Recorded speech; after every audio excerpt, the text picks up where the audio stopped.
Ciao da Luca Veneziano, siamo nella Bologna by Night, sono in compagnia del gruppo degli Alta Marea, qui al mio fianco Veronica Dabalà, Alessio Trincanato e Jessica Bianco.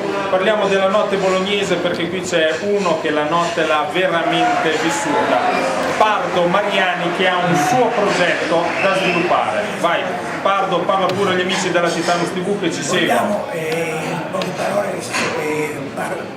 riportare la vecchia Bologna in teatro, cioè fare vedere come il bolognese che viveva negli anni 60, cioè 70, cioè in modo tale che il pubblico e la gioventù di oggi possa conoscere quali erano i vecchi modi di divertirsi dei vecchi signori della vecchia Bologna. Ecco. Il sano divertimento, divertimento. Come si chiamavano i passanotte? I piazanotte, che sono diciamo quei signori che viaggiavano tutta la notte fino all'alba della mattina tra le osterie e i vicoli della Bologna antica che abbiamo nel cuore. Anche se diciamo io non sono originario di Bologna, però sono 50 anni che sono a Bologna. Io faccio il pittore fra le altre cose, quindi a un certo punto voglio portare insieme a queste belle ragazze, questa bella compagnia,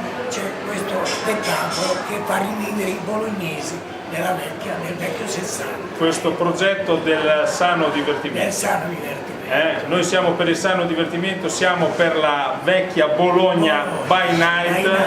Pardo Mariani, gli Alta Marea, Luca Veneziano, Bologna by Night Italia.